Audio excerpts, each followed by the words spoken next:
여러분 안녕하십니까? 포항 MBC 뉴스데스크입니다. 지난해 태풍 흰남노 당시 큰 피해를 입은 포항에서 지금껏 진행한 훈련과는 차원이 다른 수준의 재난 대비 훈련이 펼쳐졌습니다. 명칭부터 극한 강우 훈련인데 시간당 110mm의 장대비가 쏟아지는 상황을 가정하고 주민들을 강제 대피시키는 훈련을 진행했습니다. 목표는 인명 피해를 최소화시키는 겁니다. 이규설 기자입니다. 지난해 태풍 흰남노 당시 마을 전체가 물속에 잠기는 피해를 입은 포항시 남구 대송면 제내리.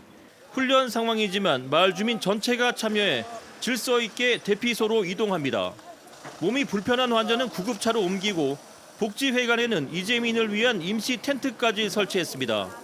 실제 상황처럼 보여서 지난해 태풍 흰남노 당시 자료화면 같지만 포항시가 실시한 극한 강우 훈련을 촬영한 장면입니다. 그때 생각하면 가슴이 먹먹해지네. 또다시 이런 일이 없어야 되지 않겠나 그런 생각뿐입니다. 지난해 온몸으로 재난을 겪었기에 훈련을 진행한 공무원도 훈련에 참가한 주민들도 진심을 담아 훈련에 임했습니다. 굴삭기 등 각종 중장비와 지난해 포항 수해 현장에서 맹활약한 해병대 한국형 상륙 돌격 장갑차까지 등장했습니다. 올해는 이렇게 대비 훈련을 하게 되면은 훨씬 또 아마 수월하게 좀 아마 대비하는데 도움이 될 것 같습니다. 포항시는 강수량에 따른 지역별 피해 예측 지도를 제작해 2주 뒤에는 29개 모든 읍면동에서 맞춤형 대피 훈련을 실시할 계획입니다. 지난해 태풍이 핥히고 간 포항시 대송면 칠성천과 우복천, 장기면 대화천 등에서는 피해 복구 작업이 속도를 내고 있습니다. 큰 비가 오기 전에 임시 복구를 마쳐야 하기 때문입니다. 소화천 같은 경우에는 7월 말까지 마무리할 예정이고 도화천 같은 경우에는 늦어도 하여튼 조기에 사업을 발주해서 예방에 만전을 기하고자 합니다.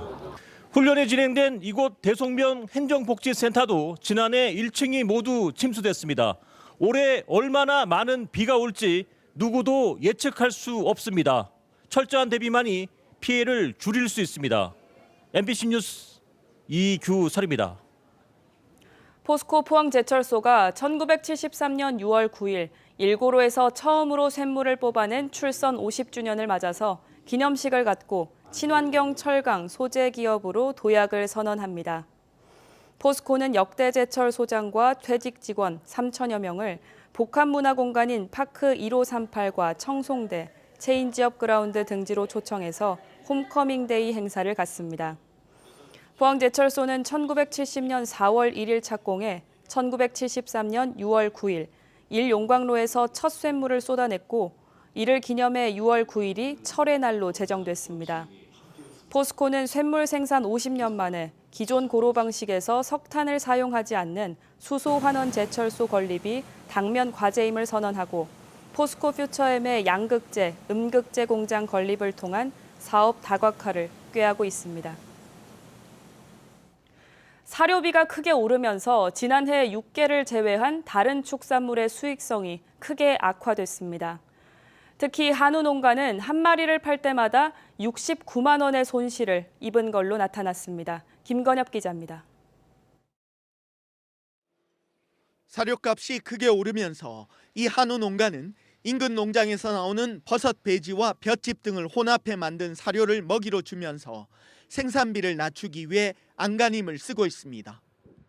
부산물을 사용한 결과 원가가 30% 이상 절감이 됐고 앞으로 계속 부산물을 사용함으로써 이 어려움을 이겨낼 수... 아직은 시범 사업 수준. 다양한 방법이 시도되고 있지만 통계청 조사 결과 지난해 한우 농가는 한 마리를 팔 때마다 69만 원의 손실을 본 것으로 나타났습니다.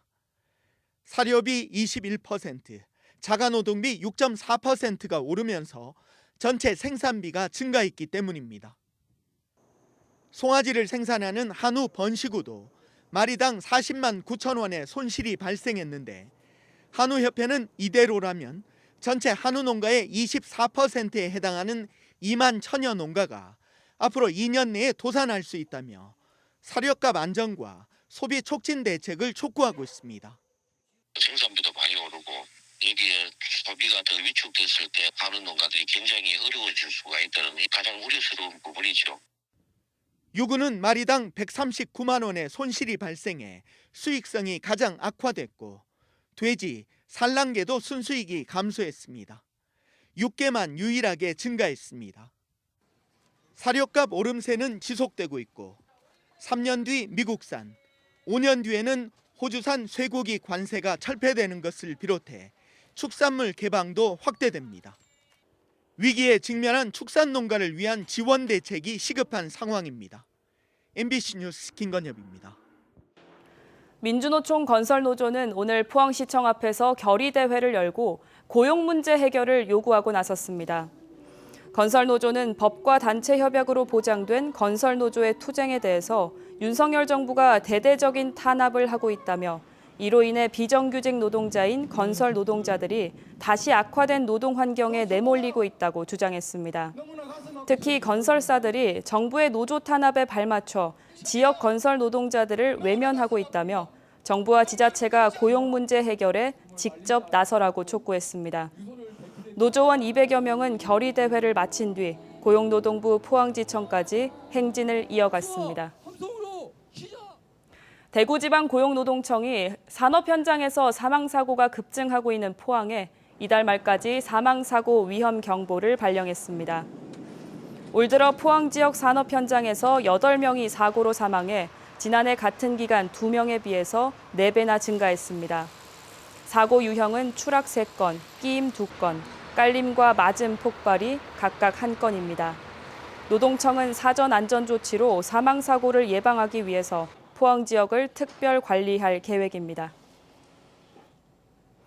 2차 전지 기업들의 투자가 잇따르고 있는 포항 블루벨리 국가산단의 인프라 구축에 속도가 붙을 전망입니다. 포항시는 최근 국가산단인 블루벨리에 전력과 용수 공급, 배수 처리 등 현안 해결을 위해서 한전과 한수원, 토지주택공사 등 관련 기관과 대책 회의를 가졌습니다.